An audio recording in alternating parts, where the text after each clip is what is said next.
Welcome to Nightmare Echoes. Listen, scream, and embrace your horror obsession. Today, for our Valentine's Day episode, we cover The Strangers. Would you answer a knock at the door in the middle of the night? Where is the best place to hide from strangers?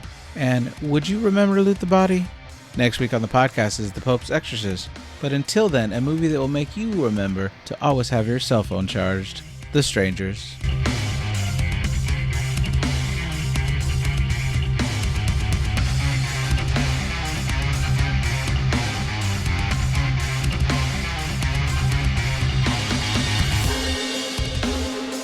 Hello, everybody, and welcome back to Nightmare Echoes. I'm your host, Elazar. I'm joined again by Margot. Margot, how's it going? Hello, it's going pretty good. All right, today we're talking about The Strangers 2008, the one with Liv Tyler, not to be confused with Strangers Chapter 1, which came out way later, and it's part of a trilogy that they filmed all at the same time. Oh. But have no date on the second one being released, because I don't think the first one You mean did as well. After the first one? Yeah, so Strangers Chapter 1 is sort of this movie over again, but they changed a lot, I think. But a lot of people... It's like a very similar concept. But a lot of people just complained it was the same movie again. The director wanted to make a sequel to this original movie without recasting Liv Tyler, but without casting her as well, because so much time had went by. It convincingly happened on the very next day. Oh, so I see. He's trying to make... what he did make is he filmed all three of them at the same time, so that everything that happens in these three movies, his trilogy that he filmed, is like in the course of a couple of weeks. I see. So that's why he wanted to do it all at once when the actors don't age. Exactly. But this one was originally. I mean, if you make it in like 2 years, it won't be a big deal. But yeah, I guess I see. If it's like 10 years, that could be a problem. Yeah, I think part of it is convincing the studio.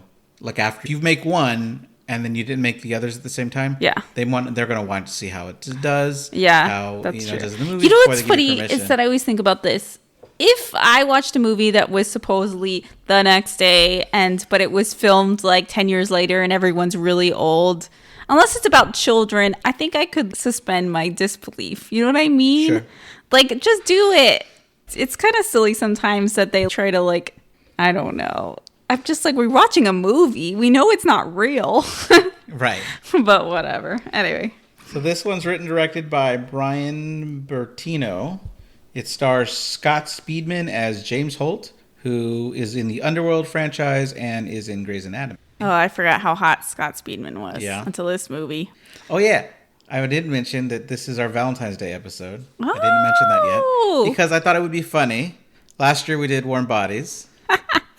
This year we're doing slightly different. Like, this is a couple, maybe their love's in danger. And maybe they just need someone to, like, dab them to make it, like, remember they love each other. I don't know. You know, I didn't think about this until right now, but that's kind of a similar theme to the same movie. This is pulling back the curtain. The same movie we're recording today, but that's not coming out until who knows when, which is Purge Anarchy. Yeah. That happens in that movie too. It does. And so we picked movies with like a little bit of a theme. Yeah, I'll mention it again in that one. But did you know that's a real life couple? Like, no, they're married in real life. That's funny. Yeah. So they were able to really show those marital problems. Yeah, they had. You know what? It's so funny. We're talking about the wrong movie. We are. We'll get into it. Actually, we'll mention it again and get into it. Then forget it. I was about to comment on that. Sure.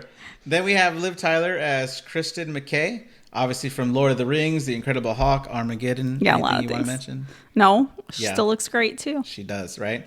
Gemma Ward as Dollface, who was the youngest model to ever appear in Vogue at the age of 16. She was also in Pirates of the Caribbean, where her name she's credited in there as Tamara the Mermaid, which is because in this movie they knock on the door and they're like, "Is Tamara home?"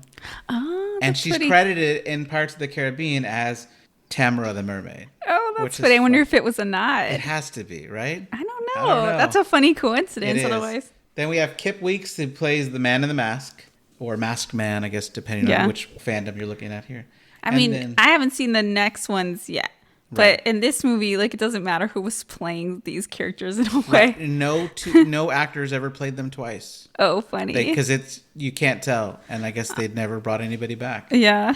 And then Laura Margolis as Pinup Girl. I mean, they take their masks off at the very end, but you barely see their faces. yeah, I It's mean, like it the doesn't side really face. matter. It doesn't really matter who they are. Yeah. And then Glenn Howerton as Mike, who is Yes. from Always Sunny in Philadelphia. I know. I was like, it's Dennis. Yeah. It had a budget of $9 million, and it made a box office of $82.4 million. So it's crazy that it took years for them to make another one. Yeah, it's profitable. It was Yeah. 2008. It's not like, I guess you had Titanic by then. I was like, it's not like movies are always making like hundreds of millions of dollars. Spent so much more. I know, but I'm making just their saying. movie. Sure. No, Titanic came way before this movie, and I was just saying that there weren't like crazy blockbusters then, but maybe there were. So never mind. Forget what I said.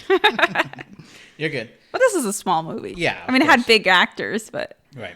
anyway. So the movie starts with a voiceover reading the following words, which are on the screen. What you're about to see is inspired by true events. According to the FBI, there are an estimated 1.4 million violent crimes in America each year. On the night of February 11, 2005, Kristen McKay and James Holt left a friend's wedding reception and returned to the Holt family's summer home. The brutal events that took place there are still not entirely known. So the beginning, I was like, oh, so I already know they're dead. Right. At the end, because like I'm like, if the events are not entirely known, Right. but spoiler, Liv Tyler makes it. I guess she didn't know all that was happening. Is that what it means? That could be, or maybe the trauma has made her forget it. I don't know. Yeah. I mean, do I believe this was based on true events? No, of of course course not, right. not. I was like, what is that? Well, a lot of violent crimes There's have to do with anything. Yeah, I know. I know. It's dumb. But we talked about this in other episodes too. Our Christmas episode this last December was on P2, and that starts halfway through the movie where the main actress is locked in a trunk. And I think they did that because the action takes a good chunk of the movie before it gets started. Mm-hmm. And so they want you to know, hey, just stay. It's going to get good eventually. Oh, but before we jump into this episode, I want to say that I think this movie is scary. So if you are not, I don't get super scared on like could happen in real life kind of movies, but most people do. Most people get more scared about that, right? Yeah. So if you do, I would not watch this movie if you're a really, really scaredy cat, or you could watch the first half of the movie. Yeah. It'd be like a drama and then stop. Yeah, but you could funny. just listen to the episode because I do think it was scary. Yeah, I've had two people tell me, they have had two people tell me in my face that this is too scary for them. Yeah, it's legitimately scary. One person told me this is the scariest movie that has ever been created. Oh, wow. And I was like, really? Because I don't see it that way. And I was curious if you were going to text me like, nope, not doing it. No, because that doesn't like true to life horror or whatever does not scare me. Although, I mean, I have to say though, like everything, usually when you're watching like a silly horror movie, and we'll get into like the specifics later, you're like, oh gosh, why are they doing that? So stupid. Exactly. But everything they do in this movie, I think is pretty logical in like what a normal person would do. Maybe a few like differences. But so you're like, I think this could actually happen. I always joke about run sideways, right? Yeah. Like somebody's slowly walking behind you and you're just running straight. Yeah. But they don't do anything illogical really in this movie. And it still doesn't end well. So yeah, it's pretty scary. All right, so the movie starts and we have this voiceover of this 911 call, and the person's there. She speaks. While she's speaking, we see two kids riding bicycles, who I think are Church of Latter-day Saints kids. Yeah, they're credited as Mormon kids, I think. Okay, all right. Yeah. They look, the way the camera's filmed is we see them through the hole in a windshield of a 1986 Volvo. And it's like a cool established shot. So they're looking at the camera. That's a very specific car reference. Did you see what car it was? Margo, I do my best to always see what car it is. Okay. Sometimes I can't figure it out, and it takes me a lot of research, which you'll find in our other episode, Purge. I have every vehicle. Oh, wow. I can't wait. Yeah, I know. I can't wait. So the kid's on the phone, doesn't know what the address is. It's right? a kid. Yeah. So I think the funny thing is, I just looking up the cast because I was like, what is Liv Tyler in recently? And I was just looking that up. And so I was like looking at who else was in the cast. And the two boys are credited, and then the person on the phone is credited as somebody else, which I think is funny. Yeah, because his name is Jordan.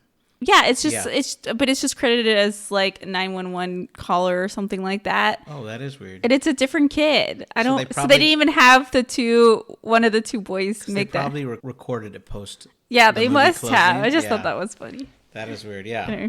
The kids walk into the house and they see a knife covered in blood, a bunch of blood splatter. They see a shotgun, and then we get the title card, The Stranger. And then we cut to our main characters of the movie, Kristen and James, who are sitting in their car. It's a red light. They both look upset, not happy. Mm-hmm. As the light turns green, they keep going on without talking to each other. Mm-hmm.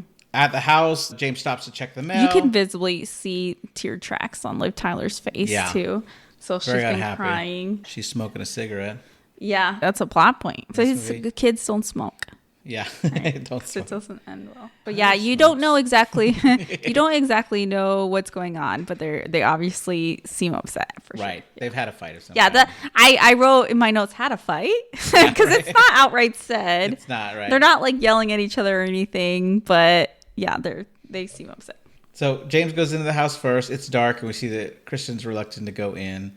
And inside the house, we see that it's decorated with rose petals everywhere. We find out later him and his friends set up this romantic evening with champagne. The bathtub was filled with a bunch of rose petals, even though he says he wasn't sure if that should have happened. I think it's after, buddy. Right, after they the water. float on top. Exactly. I noticed when they walk into this house that it's pretty dim in this house. Yeah. It reminds me of, there's like, I don't know, you're probably in a different algorithm than me, but there's a lot of things about like interior decorating that you shouldn't put on the big, quote, big light. Okay. And I hate that. Yeah. I don't like when people's rooms are so dim and dark because all they have are the side lamps on. I don't care if it makes your house look better. It drives me crazy, but I find this whole house is it. With libraries too, because like for books protection, dimmer lights keep books good longer. Yeah. But how do you read with no light? Yeah, are like LED lights the same? Like, do they? I don't know either, but it drives me crazy. I don't like. Okay, so I have a lot of lights in my living room, and I could turn them all on, and it is very bright. And I usually don't turn them all on, but they're overhead lights, and it's bright in there because I need to see. Like, what the crap? Yeah. But I wonder if there's something wrong with the lights because at the very end of the movie, somebody switches on lights. Do you remember this? And it becomes bright all of a sudden. No. So like, are they doing this on purpose, or did they cut the like? It's also lights? Like midnight when they get home. Yeah, right. So maybe it's really late at night. Maybe they want to go to bed. Oh, so they don't want to turn on a lot of lights. Could be. But when things start going down, you'd think you just turn on all the lights, as many lights as possible. Yeah, completely. Anyway, it just drove me crazy. I'm like, why is it so dark in here? But it's for mood lighting, you know? Sure. All right. So he leaves her the bedroom saying he'll sleep on the couch, and he's actually going to call his friend Mike to go pick them up. He helps her get her dress off, and then he leaves Mike the voice message. Take her necklace off, too, which was pretty nice. Oh, yeah. Without asking. I'm like, would you think to do that? I was like, that's so nice. Scott Speedman, man. Yeah. You would have said yes? Oh, boy. 100%. But also, he's so nice in this movie. Yeah. And he's so hot. He's so hot. Sure. There's a couple of times I'll point out when he doesn't believe her.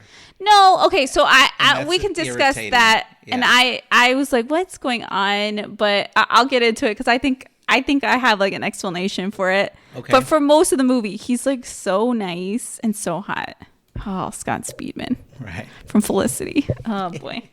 Not nice in Felicity. No? Okay. Not really. So after he leaves the voice message from Mike telling him things didn't go as planned, please pick me up. I know that's inconvenient, but I'll be waiting whenever you arrive. Then we get a flashback to the wedding where we see James coming over to Kristen sitting at the table. He carries her outside. She says she wants to dance, and he says they're dancing now. She calls him an asshole or something like that. She's really cold, and he wants to get in the car. But he stops her. He pulls out a small blue box, and he starts to give his proposal speech. And the look of her face is not exciting at all. No. So this is why I think proposals should absolutely never be a surprise. Now, I guess I wouldn't like, I've said this many times, Sure. that I don't like surprises at all. Right. And I wouldn't like that I'm about to get a proposal, but I just don't know when, and then be like, wait, is it now? Is it now? That would drive me effing crazy. Okay. So no, I would never want a proposal. But if I did want a proposal, most people do, that you gotta be 100% sure you're gonna get a yes, right? Right. Like, you think you would have talked about getting married before, and you're like, yeah, let's, yeah. Yeah.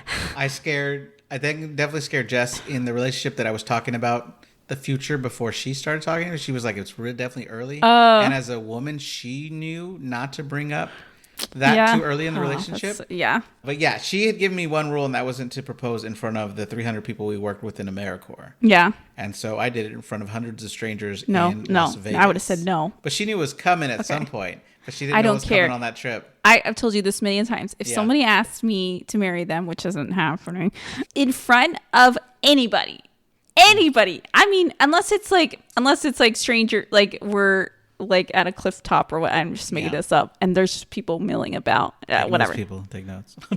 No, whatever.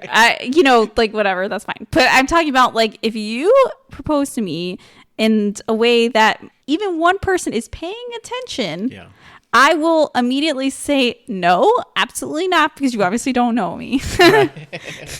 I'd be so bad, and I would say no. I'd be like, oh, you got to wait another year, because this time it's a no. But anyway, he didn't do that. He took her off to the parking lot where there weren't anybody there. That's true. Now, I do also think that proposing to somebody during somebody else's wedding is stupid. It seems like low, I don't know a good term for like I don't want to say low class, but it seems kind of crass for exactly. Right? Like, it's like you're trying to feed off of their happy energy. Exactly. Yeah. And if it were to go bad, you could ruin the night for other people. Yeah, right. Like at our wedding. I guess he did it towards the end, so. Yeah. But anyway, so this is a part that I'm like, Scott Speed. But that doesn't matter, because I would still say yes to that honky hunk. So Liv takes a bubble bath, and then we see this big gallon of Bluebell vanilla ice cream. I clocked that. Yeah. Texas products. Texas, exactly. She joins him and tells him that everything is nice and beautiful. He asks when he did that, and he said that a bunch of their friends did it with him before going to the wedding. He opens the champagne, which seems to scare her. setting up the romantic stuff. Right, putting it all there. And he opens the champagne, which scares her. They both drink straight from the bottle. Mm-hmm. She apologizes for not going the way that he wanted it to go, and explains that she just isn't ready. Mm-hmm. He gets up and walked away, but she wants to talk about it, and he tells her that it's embarrassing. He puts on a record, and she joins him in an embrace, and they slow dance. Things start to get heavier, and it looks like they're about to have sex when there's a knock at the door. Mm-hmm.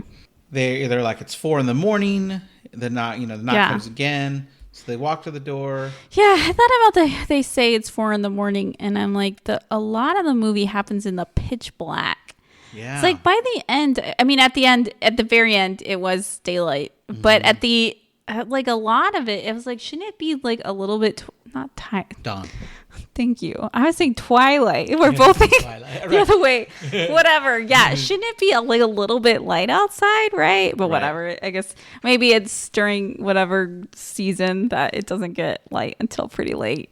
So when they open the door, it's really dark out there, and they can't see the face of the woman. Yeah, and they try to click on the light, but it's the bulb's burned up. And she says, "Is Tamara here?" And they tell her it's the wrong house. She asks if you're sure, and she says, "See you later," and walks away. And I'm like, why would she see you later? I don't know. It's just something people say. People say see you later to complete strangers. Yeah. Then, which is interesting. So in this movie, they say, "Is Tamara here?" Mm-hmm. In the Strangers Chapter 1, which I guess is a remake, they say, "Is Tamara home?" Oh. And I feel like they just got the script and they hit Control H to replace all the words of here with home. Because every time someone says that phrase, or a phrase with here in it in this movie, when they say it again in the next movie, they say home. Oh, funny. Which is hilarious. Scott Speedman was pretty... Now, I have to say, this is a woman coming to the door, right? Like, Scott Speedman is like I think he's pretty, like, large guy. Sure. I don't know. It's hard to tell with movies because they do tricks to make people do. look different sizes. But he's not scared at all of a strange woman coming to the door, right? Whereas if some creepy lady came to the door at 4:00 in the morning in my house, I'd probably, well, first off, I would never open the door in a million years. But I would be like a little freaked out. And he's like, oh, she must have gotten lost. Like, people can get lost out here. I guess they're like in the country. And maybe we should like see if she needs help. And Liv Tyler said something like, no, she's fine. If she needed help, she would have asked us. Oh, they're only 1 inch difference. Scott Speedman is 10'11" and Dollface is, oh, no, sorry. Well, just take it like a woman. 5'11", but I'm just saying like 5'10". Oh, so he's not that tall. That's what I'm saying. He's 5'11" and Jim Ward is 5'10". Well, but he wouldn't be scared of like just some woman coming to the door, right? Right. I was like, there's absolutely, yeah. I already said this. There's no way I'm opening the door at 4:00 in the morning. Yeah. No. And I was like, they don't have a peephole in that door. What the crap is I that? don't like that either. What door doesn't have a peephole? I don't know. But anyway. That's weird. Okay. Anyway. Yeah. Also want to point out that Scott Speedman is being very respectful in this movie. Oh, yeah. Like, he's upset, but he's not acting like pissed at her. No, not at all. He's like, you can have the bedroom. I'm going to have my friend come pick me up. Which I think she doesn't want that. She wants them to just talk about it. Right. Like, obviously, she doesn't want to, like, break up or anything. She doesn't seem to. She just said she's not ready. To get married. Like, ask me again in a year. See? Yeah. Again, this is why you should have a conversation. Beforehand, right? But whatever. Right. But also, if you're like, I'm not ready, then when somebody proposes to you, maybe you should say, I know this sucks, but can I think about it a little bit? I really love you, but I don't know if I'm ready for marriage. It's not a no, but let me think on it. Because again, people don't like surprises. That's true. You could also be like, okay, do you think at one point in the future you will be ready? Yeah, exactly. Exactly. I want to know, should the relationship go on? Exactly. Right, exactly. yeah. Okay, but anyway, go ahead. So then we cut to where she says she's out of cigarettes. He says he can go get some. And she's like, no, that's not what I was asking. I was just making conversation. But he says he'll go get them, but he wants to prepare a fire for her first. And he also tells her that once he gets back, he's going to leave the car for her so she can drive after she sleeps, and he'll get his ride home from Mike. Yeah, they said something about a road trip, so I guess they were planning on doing a little vacation, but he's like, no, I don't want to do that anymore. Right, yeah. Then, let's see here. And she comes back, the woman comes back to the door after he leaves. All right, yeah. I'm trying to find my place, though. Oh. So she puts on a record. She looks like she's looking at the ring. She has trouble taking it off. Yeah, I guess it's sized well. You can bite it off, girl. Oh my gosh. Not bite your finger off. You could use your teeth to slide it off. If it's pure enough. No, I say you can bite. Usually, when a ring is stuck on your finger, you can use your teeth to pry it off. I did not know this. Oh, okay, well, I thought you meant you could bite through the gold, and you're like, here's your ruined ring. That's really. I don't think I can bite hard enough to break gold. Well, the more pure it is, the more bendable it is, right? That's funny. Yeah, I guess. So yeah, she puts the record on. She pulls beer out of the fridge, and then there's another knock at the door very loudly. She slowly goes to it, but doesn't open it. And when she says hello, the same woman asks, was it Tamara here or Tamara home? Whatever. I think you said here. Here, right? Tamara for here? this movie. Oh, now I don't know. I wrote it both ways. Whatever. Yeah. It doesn't matter that much. Either way. Kristen tells her she's already stopped by here, and the woman asks, are you sure? Kristen looks out the windows to see if she can see anything, and then she notices that the fire isn't escaping through the chimney, and she has to work. Nobody opened the flue. Right. Bleep. Yeah, so the smoke get out. The alarm goes off, the smoke detector. She climbs a chair to attempt to silence it. And when she does, the knocking starts again. Do you think that if somebody kept coming to your door at 4:00 in the morning, that you'd be like creeped out, or you'd be really irritated? I think I would be creeped out. I don't know. I might be very irritated. Like, is this girl drunk? Why does she keep coming to my door? But I don't know. Okay, just to clarify, is Tamara home? Is this movie? Oh, you said it the opposite. I did. Oh boy. Where do you get comments? Am I Just wrong? kidding. Nobody cares. Google can't keep it straight. I mean, somebody cares. I don't care. Somebody cares. Right? I'll figure it out later. She goes to her flip phone, and it turns out it's low on battery. She goes to plug it in, and she has to find a cord. Oh, I left at the flip phone. Yeah, I know, right? Yeah, exactly. She gets the cordless landline to call James, and she tells him... landlines. Do you have a landline? Not anymore. I don't No. When we moved, we didn't install a new one. My mom really believed in them, though, because she had a point where she couldn't call emergency services when one of us, I don't know which child, was turning blue from not getting oxygen, no one was letting her call 911 from their phone. What? Like, she was like trying to knock on the neighbors' houses and no one would do it. Oh, yeah. She's like, please, call 911 for me. My kid's choking. I can't figure it out. Like freaking out. Remember when we had to remember everyone's phone numbers? Yeah. Oh, boy. I only know like 3 phone numbers. Right, exactly. Oh, Rolodexes. Yeah, you had those books with everyone's phone numbers written in it. Oh, man. I know, yeah. Yeah, that's funny. All right. All right, so she plugs it in. Yeah, she calls James on the cordless landline, tells him the girl came back. Right here, he sounds like he doesn't believe her right away. I didn't get it. I didn't get that from this part. No? Okay. No, I think he was just saying, I'm coming back. I don't know. We don't hear his side of the conversation. Okay. It wasn't until later that I'm like, why would you not believe it? Yeah. She asked him just to stay on the phone with her. And that's when the line goes dead. So I think they cut the phone lines outside. Mm-hmm. She pulls out and relights a used cigarette, because I don't think she was lying, but she's still smoking here. Well, her pack was open, yeah. Okay. Or her pack was empty. Okay. Yeah. She walks over to get a glass of water and look out the window, and we get a shot here. It's wide, and behind her on the right side of the screen, if you aren't focused, you might not notice, but there is the man in the mask just standing there in the house. It's like is he wearing, you know what it reminded me of? It's a potato sack mask. Okay, you know what it reminded me of, though? In, like, some couches, I mean, this is, like, more, like, 80s style couches. They had the, like, armrest covers. Sure, yeah. It totally looked like he just had a couch armrest cover over his head that he had cut holes in the eyes. Well, in Friday the 13th Part 2... Yeah. Jason, it's the first time he's an adult killer. Because in the first one was Mrs. Voorhees. He's wearing a potato sack. Okay. Like mask. Okay. He doesn't get a hockey mask till the third movie. And everybody that worked on the movie all claims that they came up with that idea.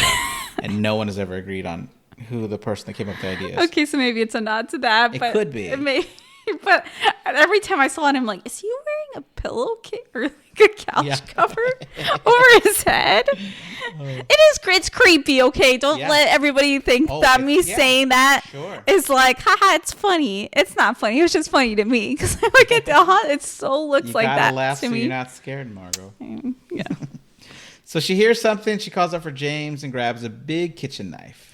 Oh, the other thing is, I was like, how did he get into the house? I don't know if because before they showed up, maybe it wasn't locked all the way. I don't know. The only there is a back door which you don't see at all. Like they keep locking the front door, and it doesn't seem like they're checking that back door at all. Yeah. But I think she's close to the back door. The only thing, something I thought maybe is when they kept loudly knocking on the door, is maybe he was opening a window or something, and we don't hear it because of the knocking. Well, that's possible. That's not ever explained. No, it's not. But that's just the only thing I could think of because the front door is locked. He didn't come through the front door. So I don't know how he came in, but yeah, whatever. Maybe he was already in there at some point hiding. She tries to call 911, but of course the landline is not working. Another loud bang comes across the door, and she sees the smoke detector that she left on the floor is now on the chair. Mm-hmm. She goes for the flip phone. I don't think I would. You wouldn't realize it moved?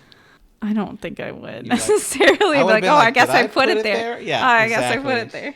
But she goes for the flip phone and finds it's no longer on the charger where she left it. So she starts to panic, though she's doing a good job of being quiet when she does. She grabbed a knife from the kitchen. She did you already say that? I did say that. I think that's a bad idea.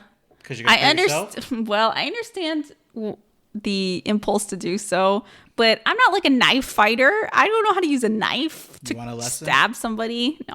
I would say you hold it upside down to what you think is intuitive. You think holding it with the blades above your hand like this. Right. You hold it this way. You're defending, and you could slice, which are going to do. Well, it doesn't even matter because nobody attacks her. but I was like, to me, I would grab the fireplace poker. I think that is a better weapon for me. I could at least swing that. Yeah. But yeah, a knife. I'm like, what am I gonna do? A close to close knife combat. Like, no. Where but to? whatever. Up to. Yeah. Yeah, just get like dinner knives into your knuckles like Wolverine. Freddy Krueger going on there. I'm ready. Anyway. Yeah, you're good. Someone's now hitting the wind chimes outside. It seems to be coming from a different direction. As she's approaching the window, the sound changes, but it sounds like someone's scraping metal together. Yeah, they're being extremely theatrical about this. Oh, yeah. She pulls back the curtain for a jump scare as the man in the mask is outside the window looking right at her. He slams his hand against the glass. I laughed at that in my head a little bit because I'm like, does he know she's coming in that window or is he just standing there? In case she might open the window. I never thought about that, but you're so right. Everybody pick a window. Yeah, everyone stand in a window. This will be cool if it works. Otherwise, we'll just be staring at windows. And we tell no one about this. Yeah. Don't mention we look stupid. Oh, that's funny. So she backs away screaming. And the banging, which now comes from two different directions, makes the record start to skip, which I think... That was so annoying. Yeah, it made it unnerving. But it was yeah. Yeah. The front door is open a little, but no one comes in.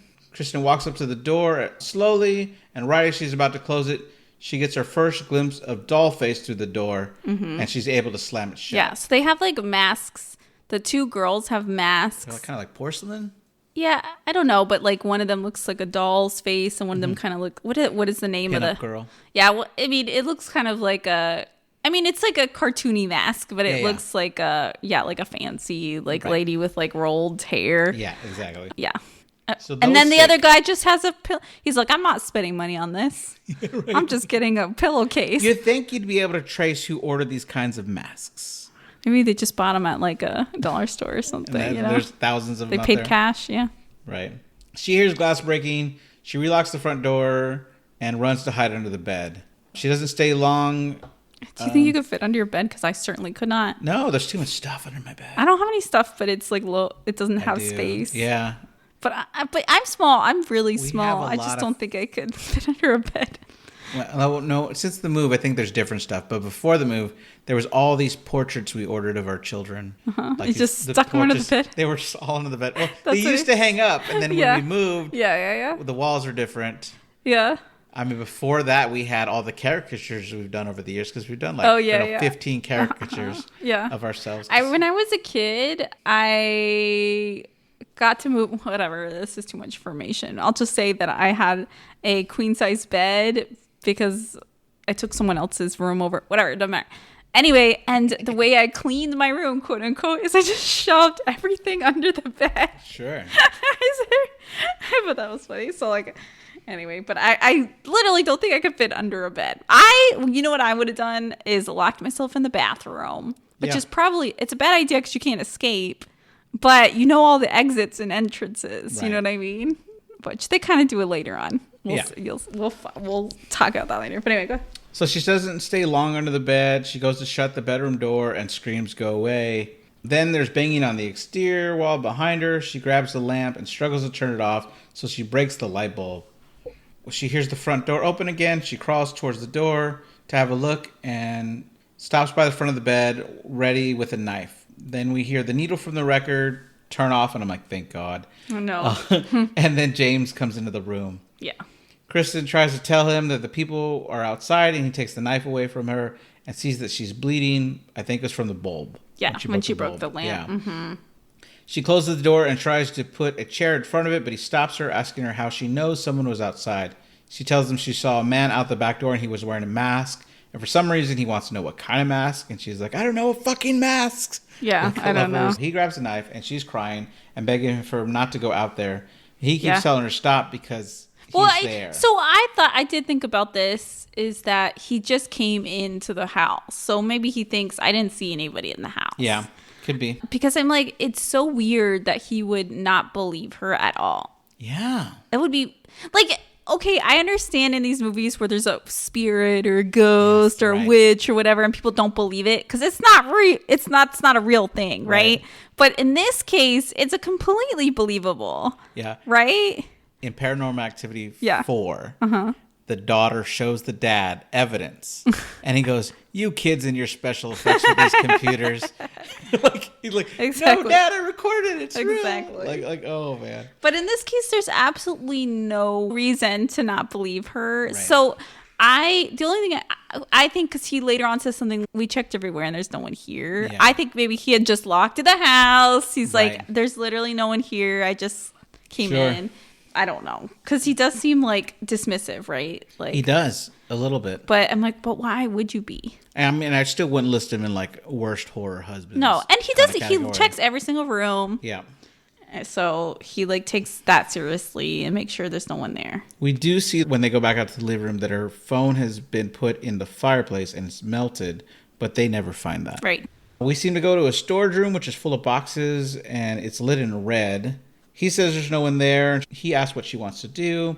She doesn't know, but she stands at something to look outside the window, and that's when she sees one of the girls standing out there. So he jumps up there, and he sees Dollface, and I'm thinking, finally, he sees that someone's there. We could stop with this him not believing thing. Mm-hmm. He's not scared by it. He just wants to go talk to her. Kristen says they don't want to talk, but he says people just don't stand there and look at you. And then he remembers that he left his phone in the car. And I'm like, really? Who goes around without their phone isn't locked to their hip? I guess, yeah, 2008, I'm thinking. Maybe, yeah. I don't know when this movie is supposedly taking place. 2005. Okay. Were we so obsessed with carrying around our phones all the time? Not. Probably not. Because you can't look at Instagram on there. Right, exactly. Right. My game of Snake needs me. I know, exactly. So they have a landline, right? Right. So like you don't really need it. It's like how my grandma treats her phone. She's like, where is it? I don't know. Because she's not playing games on it all day long. She tells him he can't go out there because one of them came in here and took her phone. But he doesn't believe her saying, Kristen, no one came in here. Yeah. Like, again, like why? I don't know. Yeah. I mean, the other thing is, I'm like, it's been a long night for them. Yeah. They're stressed out as They're already emotional. Like, there's, anyway, but I don't know. So he goes out to the car and he sees the big hole in his windshield that we kind of saw in the opening of the movie. Mm-hmm. He gets in the car and starts to back it up and notices that one of his tires is flat. He leans over to clean up the mess on the floor, which includes all the smashed up cigarette packs that he just bought. They could still be smoked. Probably. Yeah. We see a hand reaching over the back of his neck before touching him and scaring him. Grazes him. Yeah. He gets up and the owner of the hand runs away fast and he's left there looking around. So towards the end of the movie, there's more of this, but there's a lot of people showing up and then they look around and they're disappeared. Yeah. These are supposedly, these are not supernatural people. Like you and Steven joke about how, what's his name? Michael Myers can teleport. Yeah. I'm like, I'm just picturing these people. They're doing a lot of this creepy stuff. They're just standing behind you staring, and then you look behind them and gone. You must have just taken off in the other direction. But when it doesn't, just because you brought it up real quick, when it doesn't work. In this case, she runs away. Yeah, but but no. In the first Halloween, Laurie is looking dead at him. And he's standing behind his laundry. Uh-huh. And we cut to her looking. She never looks away. And then we see what she's looking at again, and he's just gone. She would have saw him run away. Or he jumped. He ducked down behind the laundry. He ducked when she blinked. She blinked. Like, it doesn't make sense. But in this movie, it really doesn't make sense sometimes. There's this part we haven't gotten to, but they're in the woods. You would definitely hear someone's footsteps crunching on leaves or whatever. I'm like, where are they going? They trained with the Native Americans who know how to walk without sound. I'm just like, what? Just take off sprinting in the other direction? Oh, that's anyway. funny. Again, I'm making this sound funny. It is not funny. Yeah, no, it's creepy as heck. You gotta laugh. So yeah, he sees her staring at him. He's like, what do you want? He tells her to get the fuck out of there. Then we hear someone else running behind in the woods. Kristen peeks her head out of the front door and asks for an update. James asks Kristen to go back inside, and then Dollface has a run off as well. He stays outside to look for a bit before making his way back to the front door. When he opens the front door, Kristen's reaching out at him, which is played as a jump scare. Mm-hmm. And we get the loud music. Mm-hmm. He tells her to pack up her stuff and get ready to go. And then asks her if she found her phone yet. And she repeats that they took her phone. He still doesn't seem to believe her. Yeah, at this point, why would you not believe it? Yeah, I don't know. Big time. Because they're obviously doing a lot of stuff. And they took his phone, right? Yes. Yeah. So I don't understand, but whatever. Yeah. So she tells him that she plugged it in and wasn't there when she got back there. But he says she needs to check the whole house. I don't know. Whatever. He asks to see her hand again, and he uses his tie to wrap it around to put pressure on it. She's asking what he's thinking, and he says that they have been there and they haven't heard any dogs or cars pass by. It's just us and them. Kristen asks why they are doing this, and he tells her not to worry about it right now. Well, he's like, it doesn't matter. Like, if they get in the house, it doesn't matter, like, their motives. Why they're there. Yeah. He gets up to grab his phone and notices the battery's been pulled out of the back. She knows that something's wrong, and he tells her about the phone, saying that they have to get out of here. Then we see outside where they're walking in the car, as they try to back away, a 1972 Ford F-100 Ranger pickup truck speeds I know. I toward definitely them. noticed what kind of truck exactly, it was. Right? Yeah. As the light goes over the face of the driver, we see for the first time the mask of the pinup girl. He tells her to get out of the car, but when they look in the front of them, the man in the mask is standing in front of the car. They barely have time to scream as they hear the truck rev up and speed right at them. They jump out of the car from his side and run back into the house while we see the truck back up and ram the car again. Mm-hmm. James is now pissed. He makes sure that the sliding glass door is locked. He starts searching behind the books as Kristen asks if they need a gun. He says he's looking. She asks if his dad had a gun, and he snaps at her, yelling, "I said I'm looking." Then there's a normal tone when he says his dad used to have them when they're kids, but he always hid them from him. James feels at the top of the shelf and finds a Moselberg 500 Bantam 12-gauge shotgun. Yeah, I definitely knew that. You're funny, Margo. Now that they have the gun, they go to the bedroom. When they look outside the window, the word hello has been written in what looks like red lipstick on the outside of the window. Then something at the dark is thrown against the window and it splatters. I don't know if it was mud. I don't know. James goes into the closet and he's starting to look for bullets. But as Ed from Shaun of the Dead would tell you got to call them shells. Yeah, just shotgun shells. He has trouble loading the gun. She asks him if he used to hunt with his dad, and he lets her know that he never did. It's just something he said to impress her. Yeah. Would that impress you? No. I don't know. It wouldn't impress me. As they're about to leave through the front door, an axe starts coming through the door. She screams. They both run. I was just going to say that the only gun I've ever handled before was at camp. The little, like, guns to do the shoot, whatever, to get the bullseyes. I don't know. When I was young, my dad trained me on a shotgun at a range. My point is, it's like he had, like, tiny little bullet, whatever. It was like a little rifle, quote unquote, for, like, just sports. But anyway, I think I would know how to load a shotgun. So you just stick it seems easy enough, right? Yeah. I'm afraid that I would be that idiot that, like, wait, does red mean the safety's on or off? Well, they don't. Because there's only one way to test that. It doesn't say on or off. I don't know. It's like a little red dot and a not red dot on some guns. I gotta remember. I would which think the one's red which. dot would be on. Either way, I do want to say, and I was going to talk about the next one, that I have gotten to shoot an AK-47. Oh boy, I'm so excited for you! Wow. I mean, I didn't want to pass up the opportunity. Oh yeah. I'm not going to say where it went. I'm so impressed. That's the only reason I'm saying it, Margo. Yeah. Oh my gosh. So they push a big dresser against the door. He throws a chair over the dresser at the door, which I think is kind of funny. Right as the man in the mask looks in, James shoots the shotgun at him, and the man in the mask jumps out of the way. So he loaded it right. Yeah. Then they go to the storage room with the door in the hallway remaining open.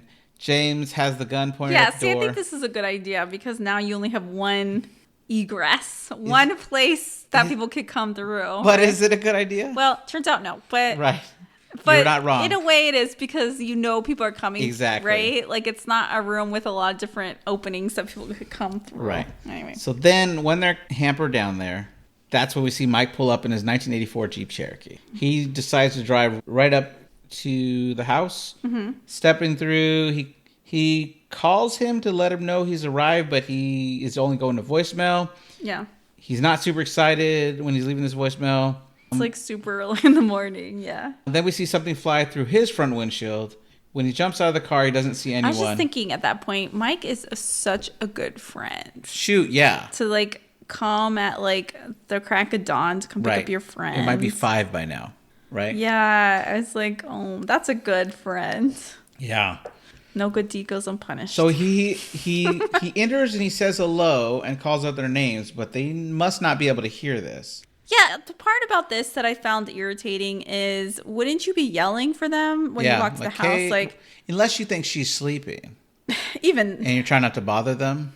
I don't know. Maybe after a rock was but thrown to me, through the window, the doors are open, things are knocked over. To me, you would be yelling at that point, like, "Hey, where are you guys? Like, I'm here." Right. You know, I don't know. I am curious if the music was too loud for them to hear. Oh, that's true. The record player was playing. Yeah, it was playing Mama Tried. He wasn't saying anything. But yeah, they couldn't hear him like walking through the house for sure. Right. For sure. So once inside, he sees all this destruction. He slowly walks through the place until the song finishes. Then it remains super quiet. The moment he says hello is the same moment that James fired his shotgun, killing him. James drops the gun immediately, knowing something was wrong. He tells Kristen that he shot him, but he didn't have a mask on. She's confused and crawls over, and he starts crying over the body. She's still confused, wants to see, but he keeps trying to protect her from it, right? Yeah. I think he actually tackles her not to see, which might be an extreme way to protect her. But I think he meant well in this moment. They're not in the right mind at this point. Yeah. He doesn't know what to do because he just killed his best friend. Though he does grab the gun and leave the room. He loads the next round of the shotgun and tells Kristen that they have to go and try to make it to a radio. And he needs to have like a CD radio somewhere. Or whatever in the shed or something. Yeah. So he tells her to hide somewhere. Yeah, she wants to go with him. And at this point, I'm like, yeah, to me, that makes sense. Stay together. They should stay together. Yeah. But I don't know. Maybe he's like, I could run out there faster without her. I don't know. I don't know what he's thinking. Yeah. Who knows? When he opens the curtains to leave out the sliding glass door, the word killer is written in red. They did that fast. Yeah, they're really fast. They're sprinting all over the place. Uh-huh. Like, oh, cool. Hey, I'm just going to give him a name. Hey, Lisa, go write killer on the window real quick. That'll fox him. Outside, he tries the truck, but he can't find anything helpful inside. Kristen is looking around, worried, and she hasn't found a place to hide yet. James makes her run and slide behind some trees on the way to his radio because he sees Pinup Girl coming out of the barn that he was headed to. He takes aim with his shotgun to try to shoot Pinup Girl, but then he hears loud footsteps coming towards him. He turns just in time to see the man in the mask, and we hear a shot, but we don't see what happened. And I'm thinking he could have shot her and then try to deal with him, but he didn't get either of them because of this. I don't know, whatever. Yeah. When we hear the shotgun, we hear from the point of view of Kristen. So she doesn't know what's going on, so we don't know what's going on either. She walks outside and tries to whisper his name and squats down and hugs her knees. The man in the mask is in the house, and he's walking around. Yeah. I can't tell if Kristen hears him or senses him, but she chooses this moment. She doesn't seem to, but she dashes to the woods. Yeah. She isn't wearing any shoes, and when she comes across a small valley of grass, she screams and makes some noise and falls in. She pulls herself out, and she seems to have hurt her foot. Somebody had texted me at this point. Yeah. And I had looked away, and then she starts limping after this, and I'm like, what happened? I'm like, what? Why is she all of a sudden limping? I don't remember this. But yeah, I guess she twisted her ankle or whatever. Yeah, she fell. There's like a kind of like a creek but no water, like a little valley. Yeah. She fell in. She twisted her ankle. So she crawls out, and it's not long before we see Pinup Girl sneaking up behind her.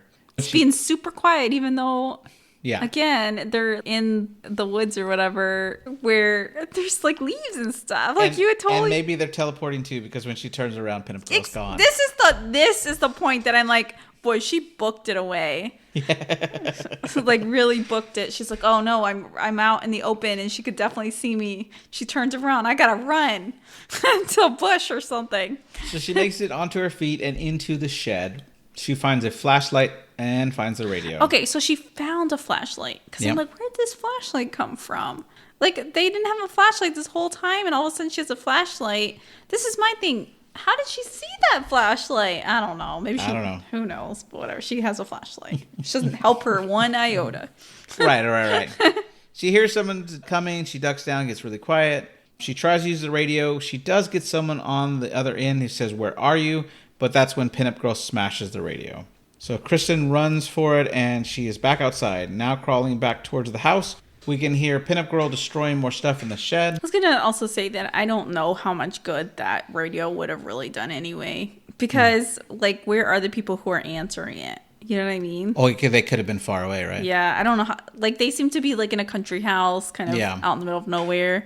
I don't know how fast. They might have been able to at least call cops and let them know to start coming that way. Maybe, and cops would have been closer. That's true, maybe. Yeah. But it doesn't matter because it's foiled.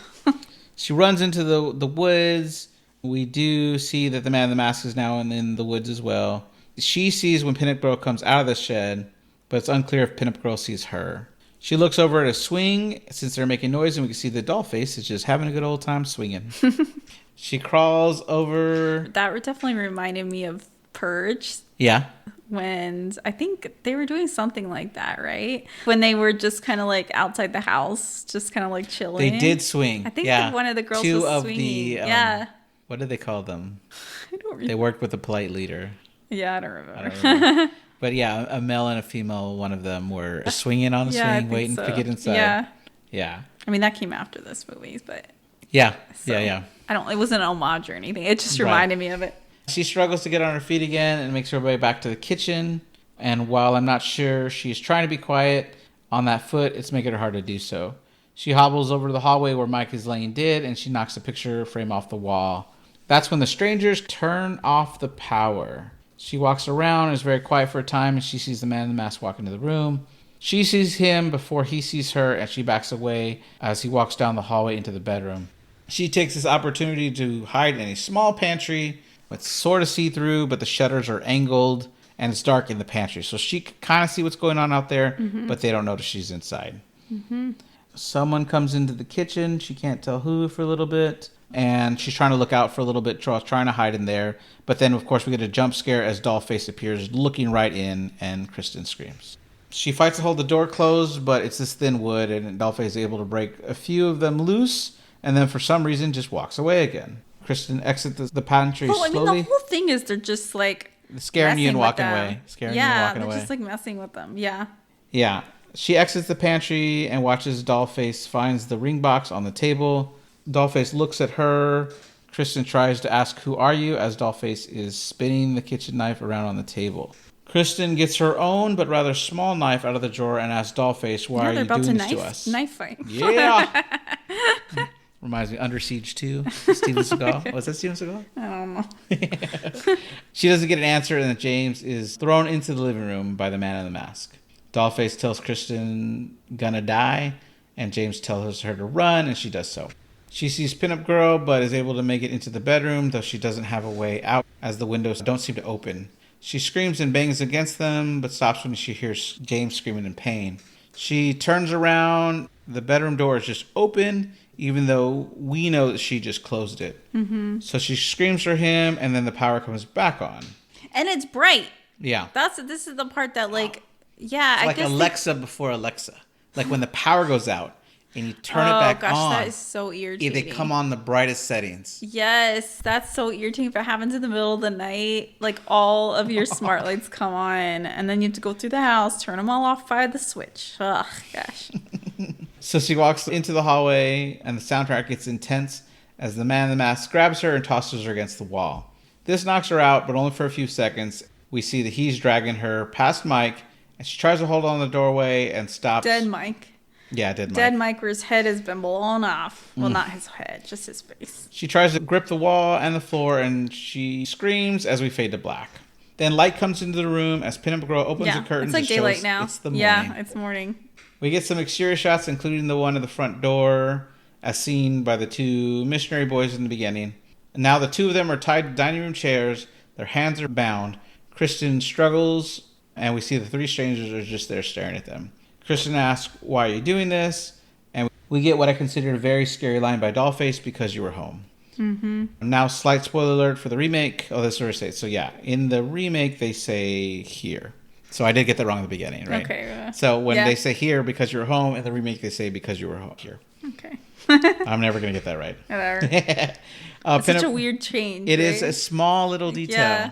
Which it might be that somebody just remembered that they said here instead of home. Or they were just like, ours is going to be different. I don't know. It's such a weird It made a lot of people annoyed when they saw the trailer. Yeah. It was funny. Pinup Girl walks out of the screen, and James moves his arms up enough to hold Kristen's hand. He sees that she is wearing the ring and smiles. Kristen tells him that she loves him, and they put their heads against each other and as they cry. This is when Dollface takes off her mask, but as the audience, we only get to see a glimpse of the character's face. It's never good when people are taking off their masks. Yeah, because there goes the excuse. I didn't see your face. Yeah, they don't care if you can recognize them at that point. Oh, like, no, I have my eyes closed. I can't see you still. Yeah. The man no longer in the mask picks the knife up, and Kristen tells him that they don't have to do this, and James seems to have no hope left in his face. Then the man slaps James and hands the knife over to Pinup Girl. And then they take turns stabbing the couple as Kristen screams and James does not. We get exterior shots that show that there was no one around to hear the screams. We get some shaky cam footage as the three victims are lying all bloody. Mike's cell phone rings and we see that Kristen is still alive as she turns towards him. And I'm like, oh my God, Mike had a cell phone. Like, we saw that he had a cell phone. Mm-hmm. But Mike had a cell phone. No one thought to get it off of his body. Well, in the panic.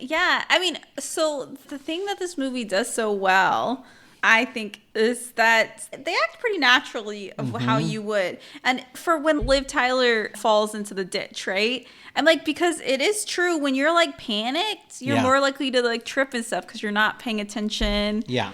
And they're doing like things like that you're like, okay, so if you were in like thinking logically and like calm, you would make the right decision. But like if you're in this panicked situation, you would definitely do all the things that they did, and you would completely forget. Oh yeah, right. Grab it, like you just shot your best friend's face off, and you're like, loot the body for a phone. You know what I mean? You didn't play enough video games. You always loot the body. You gotta loot that body. Right. Take his cash, man.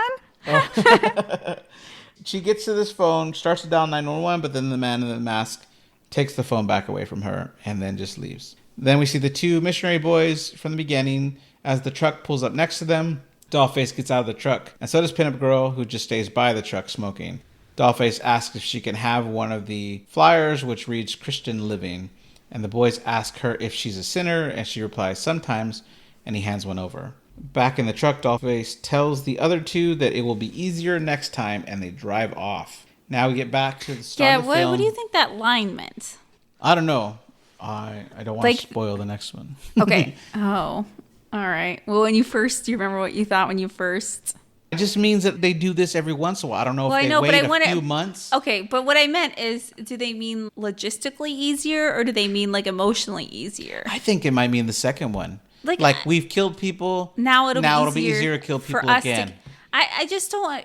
Maybe you find out this later, but I'm like, what is their motive? You just don't know their motivation. They just want to kill somebody. I'm hoping that this trilogy. And I guess it makes it creepier. You know, it's like Scott Speedman said, what does it matter what their motivation is? But I think they did that I looked up some interviews for this, and I think they said that made it scarier not knowing why they're doing this. Yeah. They picked random people that were home and decided to just mess with them until they killed them. It's not like necessarily that they're like serial killer, right? That you feel the need to kill because God's telling you, whatever. I'm just making this up. Right. But because they're just like, it's three people. I guess do they meet up on message boards and like, hey, anybody interested in killing people? That's you know? Scream 2. But I mean, it's just, it's creepy, but yeah. Right. And then I don't want to skip over the fact that we do see the kids go into the house. Mm-hmm. One boy goes to check Kristen's pulse. This is where she grabs his hand and she starts screaming so she knows that she's alive. Yeah, she made it. Yes. Liv Tyler made it through not my hunky Scots. No. Unfortunately. But your beautiful Liv Tyler did. Yeah. Yeah, that's true. Yeah. So I think maybe if Liv Tyler and Scott Speedman had kept their cool, and I don't think anyone would have kept their cool in this circumstance, unless you were like a trained military person or a cop, you know what I mean, or something. Like you knew how to deal with this. If you were a normal person, right? The killers were so smart in the way they handled it because they riled them up and made them scared beforehand. Because all they have is an axe. I don't think I see them with any other. Yeah. Do they have any other weapon? They didn't have a gun. No. No. So they definitely could have taken them if they got them one at a time. Mm-hmm. And most of the time they weren't together. They were all throughout the house or like on the property doing their spooky shit. You know? Especially when, what's his name, Mike? I keep wanting to call him Dennis from my study. When he showed up, it was 3 against 3, right? Yeah. So, like, they definitely could have taken these people or fought them off. They had a shotgun and they didn't have a shotgun. Yeah. Literally, they could have got them. But because they were so scared, they were able to do it. So I thought it was creepy, and it was also very well done, right? Very believable, because you're like, well, I understand why they didn't. They weren't able to. Very smart by the killers. Anyway. But yeah. So in the interview, Liv Tyler said she was on a plane. She had 4 scripts in her hands, and she started reading through this one. And once she started reading, she was hooked by page 2. Oh, the other thing I wanted to say is Scott Speedman and Liv Tyler did really good acting in this movie. I think it was believable them as a couple. Yeah, I agree. Like they had a lot of good emotion there. And the first, how much time of the movie, it's really just kind of like a relationship drama. Right, which is why they start with the cold open. Yeah. Although I think it's crazy that they put it so far towards the end of the film. Yeah. Because you know from the beginning what it's gonna end up as, right? Yeah. Like I said, maybe it increases the tension in the movie. Yeah, but maybe if they would have cut to somewhere in the middle where she's like hiding in the bedroom and opens the thing, or when she opens the shutter and she's just masked there. Yeah. And then we cut to earlier. Maybe. So we know action will happen, but we don't know the end of it. I don't know, whatever. Yeah. I think this was a really well done movie. Yeah, I liked it. Again, very scary.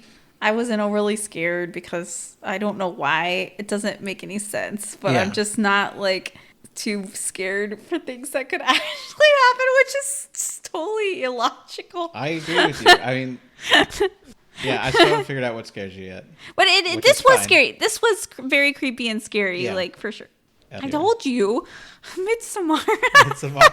You said it wasn't scary, just traumatized you. Well, oh my gosh, I got the director's cut. It's 9 minutes short of 3 hours. Margo. Oh my gosh! So it comes with a book too. I'll tell you what. I'll tell you.